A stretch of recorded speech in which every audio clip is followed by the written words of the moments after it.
Many people say about these cities, the most beautiful ones in the world, Cape Town, Rio, San Francisco, Sydney, and Vancouver. Today, in the presence of Her Excellency Sandra McCardell, High Commissioner of Canada in South Africa. How are you this day? Very well, very well. I'm delighted to see the South African sun coming out today. Great. Excellency, as the High Commissioner of Canada to South Africa, how would you describe your diplomatic tour thus far? Well, very well. And in fact, in our system, we're allowed to express preferences for where we want to go. I will admit you don't always get your preferences, but my first choice of a country that I wanted to come to and to represent Canada in was South Africa. So I was thrilled when I got my first choice to come here. We've had a great time. I'm here with my family. I have 3 boys, and we've really enjoyed the country. It is magnificent. The people are great. The work is always interesting, and so it's been a really great assignment. Yeah. Many people are wanting to migrate to Canada. Actually, not particularly. I mean, we do have a good South African community in Canada. I think there's probably about 45,000 South Africans in Canada, but not as much as you would think. I don't understand. Perhaps it's the climate that puts them off. I don't know, but we have a steady flow. But it's not. It's not extraordinary. Great. So Canada is the world's second largest country. Yes. And currently led by one of the youngest heads of state. Could you talk a bit about the vision of your Prime Minister, considering the important role that your country plays in the world environment in the 21st century? Well, I think that Prime Minister Trudeau has really appeared on the international scene at an important point. He's come in talking about a vision of collaboration internationally, of human rights and in particular women's rights. He has returned Canada to, I think, the forefront on environmental protection and addressing climate change. And he really appeared at a time when I think that some of the leaders who had been espousing those issues left the scene. And so we've been really excited to talk about what he's doing. We are hosting the G7 in a couple of weeks, and that will cover a number of themes, including jobs for the future. We're doing a focus particularly on oceans. I think plastics is an issue that has caused a lot of concern internationally.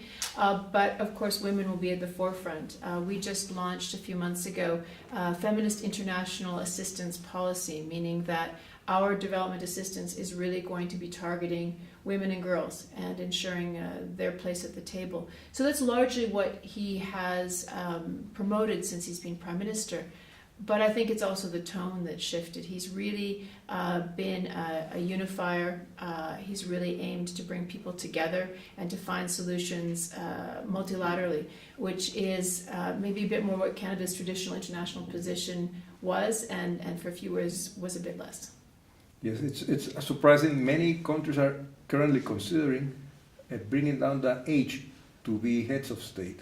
And it was traditionally 35, but many people say, well, can a 25 or a 30-year-old lead a country?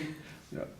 Well, it was a bit of a change for me. I remember the first time I started to go to my doctor, my dentist, and found out they were younger than I am. But I have to admit, when my Prime Minister was younger than I was, it was a bit of an adjustment. We obviously don't have any age restrictions in Canada. That would be something like discrimination. But I think that look, there really is. We need to look at who is inheriting the world, who cares about its future. And I think I think it's really about the capability of the person rather than their age. And I think certainly in a continent like Africa that has real resonance with the large youth population. Sure. I think it's important that they have a voice at the table. That's quite true. And coming back to your relations with South Africa, which has a history that stretches back to the start of the 20th century amidst the backdrop of the Anglo-Boer War. How would you say the relationship has improved over the past century, and what are its strengths? So we actually, the first diplomatic missions that we opened abroad, one of them was in Cape Town. We opened 5, and at that time we didn't have full control of our foreign policy. We were still under the British Crown. And so our first efforts abroad were as trade promotion. So we were allowed to open trade offices, and Cape Town was one of them. The relationship with South Africa is a strong one. Like any long relationship, there's periods of highs and lows. We are certainly proud of the effort that Canada made around the time of the end of apartheid. We were very active in the Commonwealth in particular, and took a strong principled stance in that forum. You'll remember Margaret Thatcher was the British Prime Minister at the time, and really advocated for respect for human rights. I think in recent years there was a bit more of a challenge. Some of the policies of our previous government weren't as well received by South Africa, and I think we're on a bit of a high. We're climbing back to a great period of friendship. I would say that, I know speaking of the Commonwealth, the two prime ministers met at the Commonwealth Heads of Government meeting in London a few weeks ago and got on very well. So I think the relationship is a strong one. It is certainly multifaceted. We have a strong political engagement. We don't always see eye to eye, but we certainly understand each other's positions. Trade, and I know that's a priority of President Ramaphosa, is a topic that we discuss often. South Africa is obviously interested in increasing its trade and investment. Canadians are certainly interested in the market here. We maintain a development program of about $5 million a year, as well as some regional programming. So we've stayed engaged that way as well. And increasingly, our other government departments are working together. We're currently negotiating a new TV and film co-production agreement, which makes maybe sense in this context.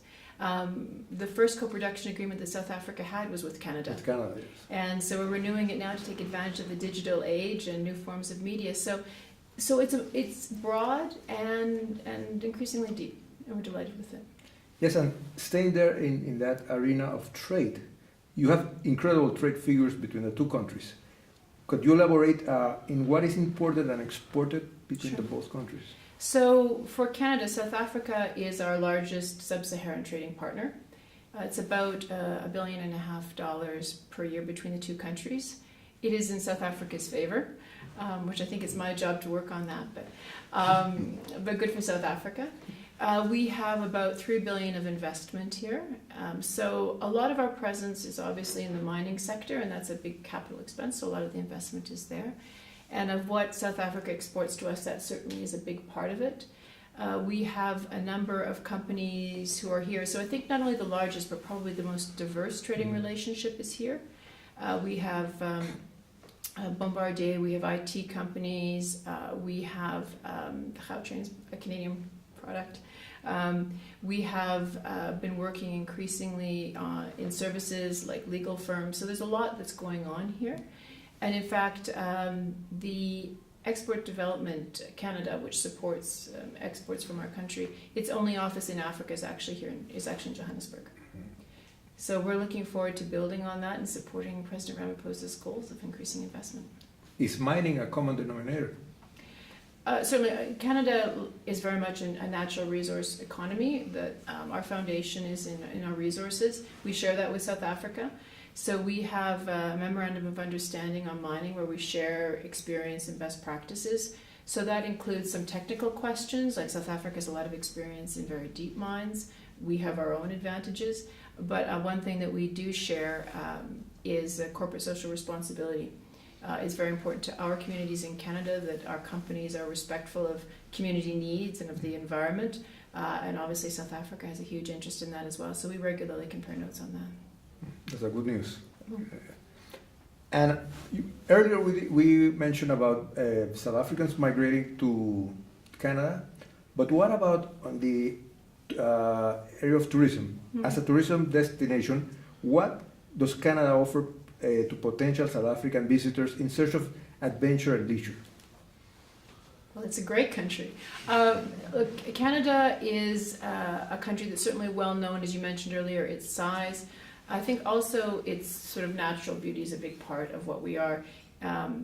It's a country where if you were so inclined, you could take a canoe for several days and go down a river and wouldn't see anyone else. And I think in some ways South Africans have that at home as well, though. I mean, it's a beautiful landscape and lots of great locations with wilderness. But Canada is sort of more than just its nature, although we are certainly known for that. We have large multicultural cities. We have music festivals. You mentioned Vancouver. I have to say, it reminds me a great deal of Cape Town, and vice versa. So we have places where you can do sports, obviously for winter. If a South African were to want a winter experience, we can certainly offer that. Great ski hills, cross country, downhill. You can go riding on a dog sled or a snowmobile if you wanted. I mean, that's certainly something that Canada has that not every country does. But I think it's really, the people that make the difference, and Canadians, I think, are pretty welcoming and pretty friendly. And for those people interested in traveling in a vacation, would the visa process, is it being facilitated by your... So we have a visa application center that's based in Pretoria, and we issue about 17 to 20,000 visas a year. Most of those are visitor, but there's work and study visas in there as well. So it's certainly a process that we try to make as smooth as possible. It takes a couple of weeks to apply, but South Africans seldom have difficulty getting a visa. High Commissioner, we're sure that our readers are going to enjoy reading what you have shared with us today, as well as our viewers. Thank you so much for being here with Embassy Direct, and all the best in the rest of your tour. Thank you. It's been a real pleasure. Thank you so much. Bye. Thank you.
Sorry, do Okay, you mind just just a 2 minutes. second? Okay. We want to deliver the cappuccino. Oh, my camera. In 3, 2, 1.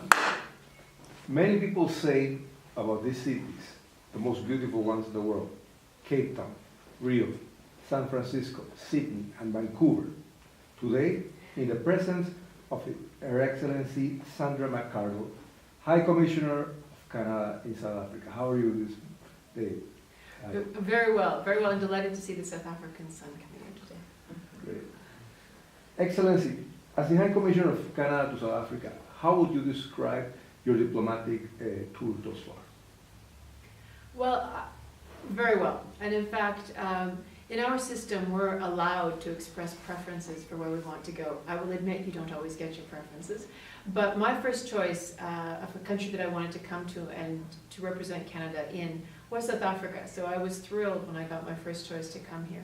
We've had a great time. I'm here with my family. I have 3 boys, and we've really enjoyed the country. It is magnificent. The people are great.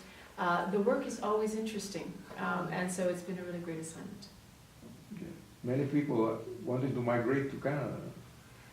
Actually, not particularly. I mean, we do have a good South African community in Canada. I think there's probably about 45,000 South Africans in Canada, but not as much as you would think. I don't understand. Perhaps it's the climate that puts them off. I don't know, but we have a steady flow. But it's not.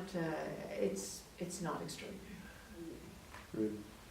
So Canada is the world's 2nd largest country, Yes. and currently led by one of the youngest heads of state. Could you talk a bit about the vision of your Prime Minister, considering the important role that your country plays in the world environment in the 21st century? Well, I think that Prime Minister Trudeau has really appeared on the international scene at an important point.